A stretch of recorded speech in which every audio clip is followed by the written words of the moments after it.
আসসালামু আলাইকুম। দেখতে পারতেছেন আজকে আমরা যাচ্ছি হলো ঢাকা এয়ারপোর্টে যাচ্ছি। একটা ছোট ভাই বিদেশে যাবে, তো ওরে আগাই দিয়েতে যাইতেছি। আছি আমরা দাউদকান্দিতে। অনেক পরিমাণে জ্যাম দেখতে পারতেছেন, অনেক পরিমাণে জ্যামের মধ্যে দেখতে পারতেছেন যে টোলের মধ্যে জ্যামটা হলো। তখন রাত্রে বাজতেছে 3:25 মতো। এই টোলের মধ্যে অনেক গাড়ি ভিড় করছে। তো পরে মানে এক একটা করে টোল নিয়ে বিদায় করতে করতে প্রায় মোটামুটি সময় লেগে যায়। তো যার কারণ অনেক বড় জ্যাম লেগে গেছে। তারপরও রাতে একটু জ্যাম থাকে, দিনে একটু জ্যাম কম থাকে।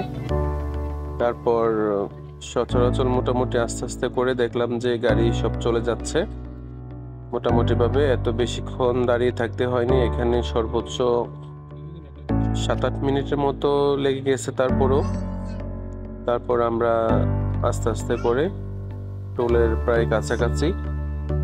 এই জ্যামটার আসল কারণটা হলো যে এই যে ফেনীতে বন্যা হয়েছিল, তো এই বন্যা হওয়ার কারণে যে পানিগুলো রাস্তার মধ্যে উঠে চলে আসছিল, তো যার কারণে কিন্তু বড় বড় লরি, ডিস্ট্রিক্ট ট্রাক এগুলো কিন্তু বিভিন্ন জায়গার মধ্যে আটকে ছিল, কারণ এই পানির মধ্যে দিয়ে এগুলো যায় নাই। তো যার কারণ আজকে এই কয়েকদিন ধরে নাকি গাড়ির প্রচুর পরিমাণে ভিড়, কারণ বৃষ্টির মধ্যে যে পরিমাণে রাস্তা ডুবে গেছিল। আমরা সবাই জানি যে ফেনীতে অনেক পরিমাণে বন্যা হয়েছিল। বন্যার পানি ইন্ডিয়া থেকে এসে পুরা রাস্তা একেবারে পানিতে অবস্থা খারাপ হয়ে গিয়েছিল। তো যার কারণ গাড়ি চলতে পারে নাই। তো এই বিভিন্ন জায়গার মধ্যে গাড়ি আটকা পড়েছিল বিদায়। তো হঠাৎ করে গাড়ির যে পরিমাণ চাপ বাড়ছে, তো যার কারণ এই পরিমাণে জ্যাম। তো দেখতে পারতেছেন যে আমরা প্রায় টোলের কাছাকাছি চলে এসেছি। তারপরে প্রাইভেট কারটার পরে কিন্তু আমরা টোল দেব। আমাদের আগারে প্রায় দেখা যাচ্ছে 2টা ডিস্ট্রিক্ট টাকা আছে। আমরা এই লেন দিয়ে ঢুকবো।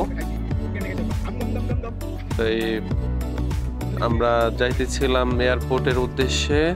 তো আমার এক ফ্রেন্ডের ছোট ভাই, ও দেশের বাহিরে যাচ্ছে, তো ওরে দিয়ে আসার জন্য। তো আমাকে অবশ্যই অনেক রিকোয়েস্ট করছে, তো যার কারণে তাদের সাথে যাওয়া। তো পরে যাইতেছি। দেখতে পারতেছেন আমাদের আগারের গাড়িগুলো সবগুলাই চলে গেছে। এখন শুধু এই প্রাইভেট কারটাই আছে। এটার পরবর্তীতে আমরা টাকা দিব। এখানে টোল হলো 65 টাকা। তো এর মধ্যেই এটার টোল দেওয়া শেষ, কারণ সবাই বেশিরভাগই 100 টাকা নোট দেয়। দেওয়ার পরে 25 টাকা তাদেরকে রিটার্ন দেওয়া হয় ব্যাক করে। পরে আমরাও টোল দিয়ে চলে আসছি।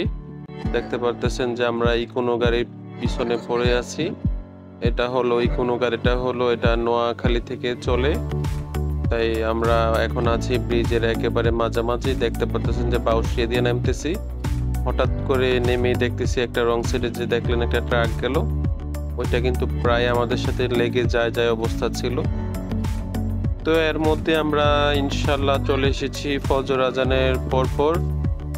আমরা ঢাকাতে প্রায় এয়ারপোর্টে এসে পড়েছি। তখন দেখতে পাচ্ছেন সকাল ভোর। তো আসলে এই জায়গাটার মধ্যে আমার ছোট ভাই দেশের বাহিরে থাকে, বড় বোন জামাই দেশের বাহিরে থাকে। তো আমি কিন্তু মানে তারা যখনই আসে আমি এসে নিয়ে গেছিলাম, এবং কি আয়না যখন যাবে আবার বিদেশে তখন দিয়ে গেছিলাম।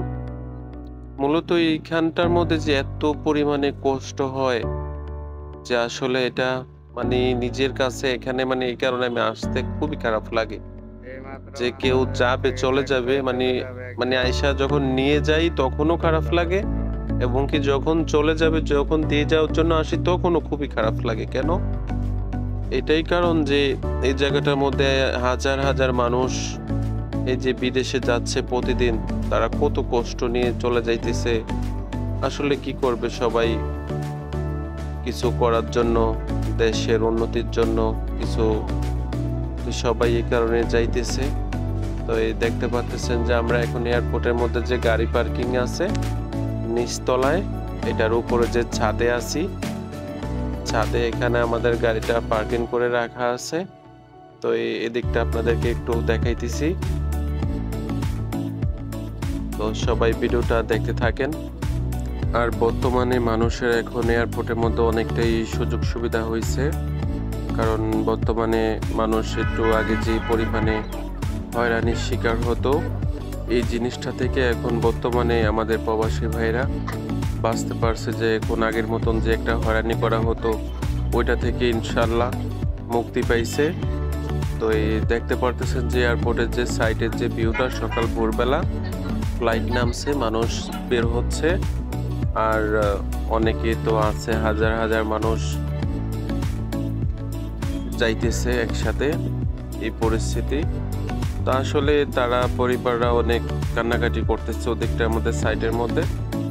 মানে এত কষ্ট, মানে যা আসলে মানে আমার নিজের কাছে অনেক কষ্ট লাগে। আমি আমার ভাইকে বিদায় দিচ্ছি, বোন জামাইকে বিদায় দিচ্ছি, মানে নিজের কাছে আমার কাছে অনেক পরিমাণে কষ্ট লাগছে।